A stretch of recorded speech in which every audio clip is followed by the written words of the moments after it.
What is going on, guys? XHOUNDISHx here, and welcome back to another Destiny video. And today I wanted to go over some underrated weapons in PvP. Now, underrated isn't necessarily the right or the perfect term here. What I really mean are weapons which are potentially very, very strong in PvP, but don't necessarily get the usage that you might expect. Now, many of these weapons will be weapons that, veteran players or hardcore PvPers have definitely heard of, but they may have slipped under the radar a little bit, or if you're new to the game, these may be weapons you haven't seen or heard of yet that would definitely be worth a try out inside of PvP. So I'm not going to do these in, necessarily a particular order. It's not so much a top 5 as more of a breakdown of some pretty damn awesome weapons. So starting at the top either way, I'm going to talk about the Red Spectre. So this is an auto rifle that drops from the Crucible, and it's an 88 rate of fire and an 8 impact variety of auto rifle, and by extension the Paleo Contact from Dead Orbit is a very good similar choice of auto rifle as well. But Red Spectre is a fantastic AR all round, well worth a try if you get one. It does need good perk rolls to be super effective, and this may kind of affect its popularity in PvP, as obviously you get these dropped in PvP, it can be difficult to get that perfect roll, and it does have quite low stability and high amounts of recoil. But a counterbalance roll or other solid stability options with, glass half full or crowd control or any of those kind of damage based perks are absolutely awesome on this weapon. And like I said before, the Paleo Contact from Dead Orbit is another weapon very similar to this, worth a look at, and you can get a great kind of roll of it, or a very solid roll from the vendor as well, so make sure you check out both of these ARs. So up next is the Suros DIS-47. Now this is a gunsmith scout rifle with a pretty unique 52 rate of fire and 35 impact, which is a kind of interesting variety of scout rifle, and it's very high rate of fire scout, like I said, which feels almost like a kind of super heavy hitting AR at times, especially if you get a full auto god roll of this weapon. Full auto, by the way, on this weapon is the absolute best roll you can get in general, in my opinion, for PvP, and it's totally worth ordering from the gunsmith and holding on to and waiting for that good roll, because being a low impact scout rifle, it has kind of very low flinch values compared to other scout rifles. So if you're kind of trying to fight snipers and things like that, it can be a little bit more difficult than other scout rifles, just because it doesn't cause that high flinch. It has lower critical damage essentially. So full auto does help deliver that kind of rapid damage and makes it generally more flexible in close range. It's a great scout rifle overall. Don't miss out on a god roll of it from the gunsmith. Make sure you order one if you haven't tried it out yet.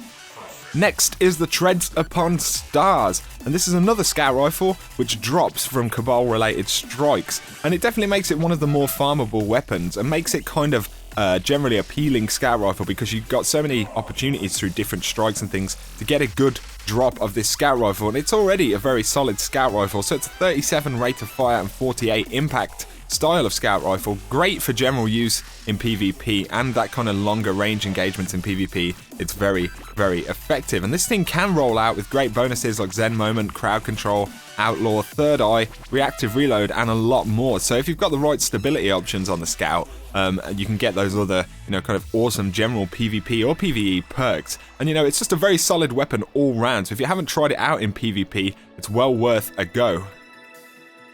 And up next, one of the most kind of fantastic weapons in this list in terms of damage for PvP, and this is another gunsmith weapon. So the Arminius D is, an absolutely awesome PvP auto rifle, and make sure you order this thing from the gunsmith if you've never tried it, and kind of wait for a god roll of it as well if you can. So this weapon shares its impact and rate of fire with the Doctrine of Passing, which is of course one of the most lethal and popular PvP ARs in the game. I like Arminius because it does kind of have everything that the Doctrine has, but also you can get kind of more variety of scopes and other damage bonuses on the weapon. So if you get a high stability counterbalance roll of this thing, it's going to be absolutely godly, and it can also roll out with persistence, glass half full, crowd control, and more. And the most godly roll of this weapon potentially is even better than the Doctrine of Passing as well. So don't miss out on the Arminius D. Make sure you pick it up and order it if you've never used it, because it's absolutely beast if you enjoy auto rifles in PvP. And finally, Finala's Peril, and by extension Byronic Hero as well, and the Imago Loop are all fantastic PvP hand cannons. So the kind of hand cannons in general have suffered in the Taken King, and not least the legendary ones. But these kind of 22 rate of fire and 81 impact varieties of kind of hand cannons are still fantastic in PvP overall. And I remember really enjoying using Fatebringer back in year 1 in PvP.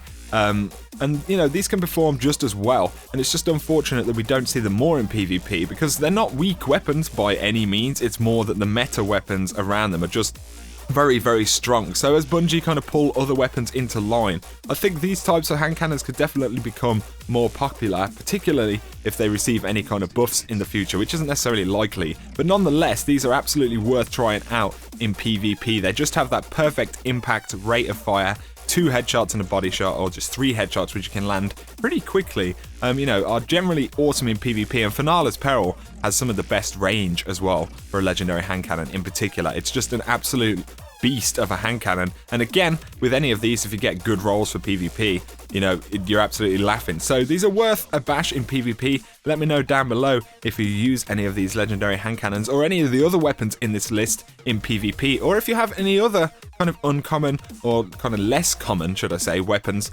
that you like to use in PvP with any crazy rolls as well. That'd be pretty interesting to hear down below in the comments. But I hope you have enjoyed the video, guys. If you have, drop me that like and comment. And if you're new to the channel and you want to see a lot more Destiny content, then feel free to hit that subscribe button for a lot more. But for now, you guys take it easy, and I will catch you very soon.